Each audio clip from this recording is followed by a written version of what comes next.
peut apprendre et découvrir l'histoire de Jérusalem partout au monde, mais rares sont les endroits où on peut voir l'histoire de Jérusalem de ses propres yeux.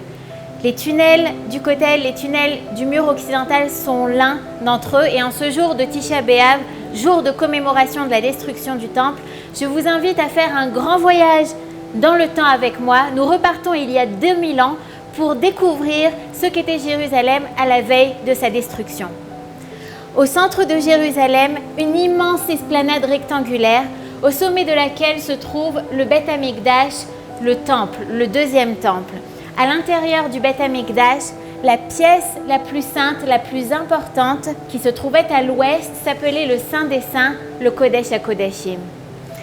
Il y a 2000 ans, en 70, les Romains détruisent le temple de Jérusalem. Et à ce moment-là, ils essayent également de détruire l'immense esplanade tout autour. Ils y parviennent, mais partiellement seulement, ce qui signifie qu'aujourd'hui encore, nous pouvons voir les 4 murs qui entouraient l'esplanade.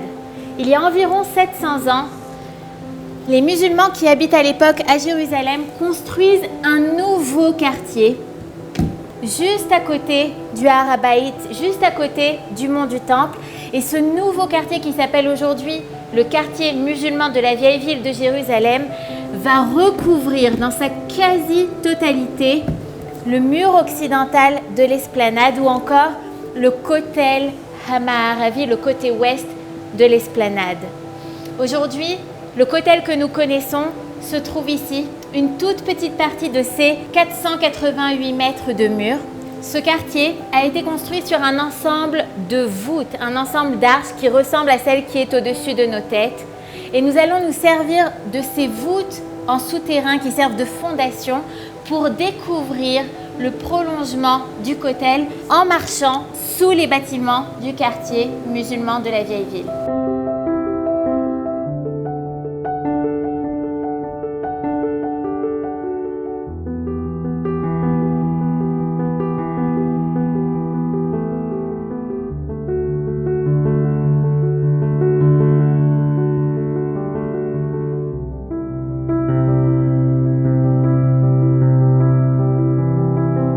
Pour la première fois depuis qu'on est entré dans les tunnels, on est en face du prolongement du Kotel. On connaît tous, celui vers lequel on va pour se recueillir se trouve sur ma gauche et il continue sur plusieurs centaines de mètres sur ma droite. Les pierres que vous voyez ont 2000 ans d'âge, elles ont exactement l'âge des pierres du Kotel qui est à l'extérieur. Faites attention à cette immense pierre, une pierre qui a la taille d'un autobus qui fait, selon les estimations, 570 tonnes. Mais ce qu'il y a de vraiment extraordinaire avec cette pierre, c'est l'histoire qu'elle raconte. Regardez le bas de la pierre, vous voyez qu'il est droit, régulier. Mais lorsque vous jetez un coup d'œil au haut de la pierre, vous voyez que c'est beaucoup plus irrégulier et qu'il y a des traces de destruction. Lorsque les Romains détruisent le Beth Amikdash, le temple, en 70, ils essayent aussi de détruire la grande esplanade tout autour. De quelle façon?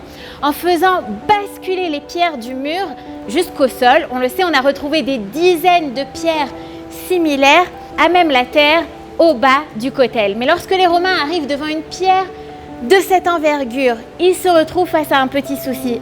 Impossible de pousser la pierre et de la faire tomber par terre. Il semble que la décision qu'ils ont prise fut la suivante. À défaut de la faire tomber, on allait la casser, ou plus exactement la concasser. Et c'est ce qu'on voit en haut de la pierre. Apparemment toujours, à un certain moment, les Romains se lassent, en ont marre et pour finir, laissent la pierre dans l'état dans lequel on la trouve jusqu'aujourd'hui. Cette pierre, c'est vraiment comme une photo prise sur le vif en 70 au moment de la destruction du temple. On continue de longer le Kotel vers le nord. Suivez-moi.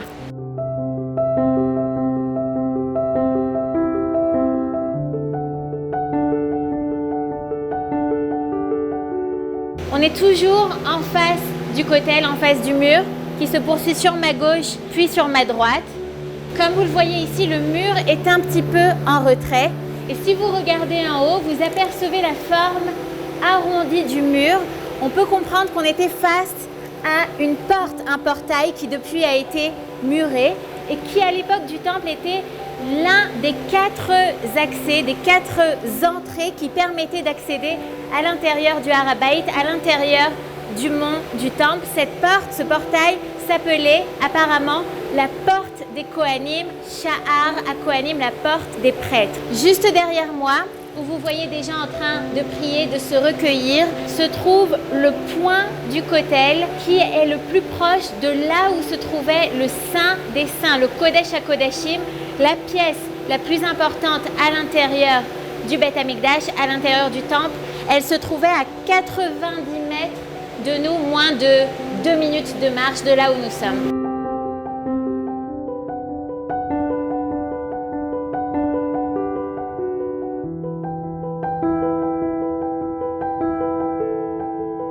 On entre dans ce tunnel qui nous permet de longer le Kotel sur plus de 150 mètres en direction du nord.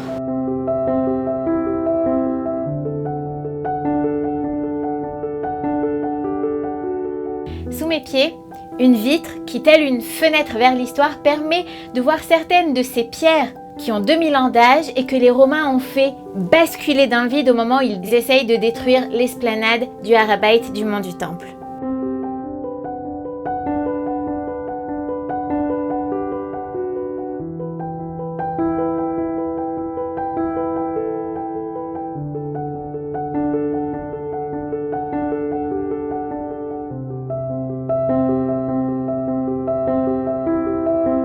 Il y a 2000 ans, tout l'espace dans lequel nous nous trouvons était rempli d'eau. Nous nous trouvons dans une ancienne conduite d'eau qui permettait d'acheminer de l'eau jusqu'au temple. Regardez la hauteur, imaginez les quantités d'eau qui coulaient dans cette direction afin de nettoyer la surface du temple, afin de remplir les mikvaot, les bains rituels, les bains de purification et afin d'étancher la soif des milliers de personnes qui s'y rendaient.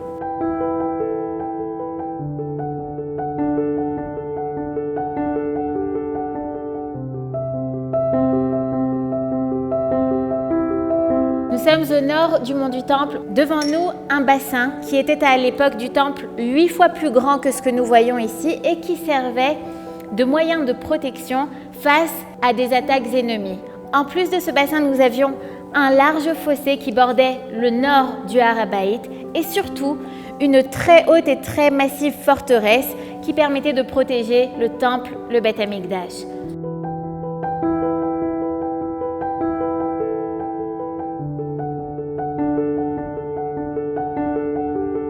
Revenons à l'été 70.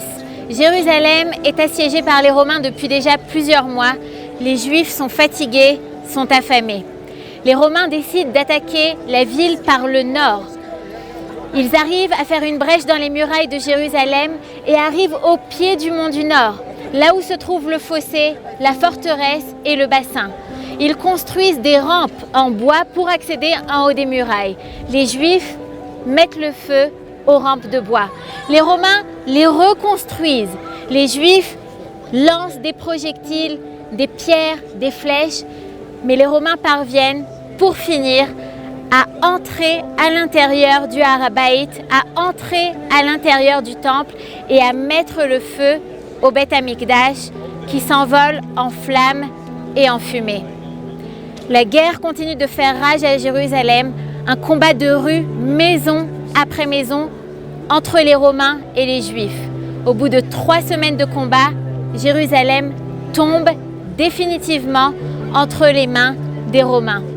Il faudra attendre quasiment 2000 ans, jusqu'à la guerre des 6 jours en 1967, pour que les Juifs redeviennent souverains sur la ville de Jérusalem.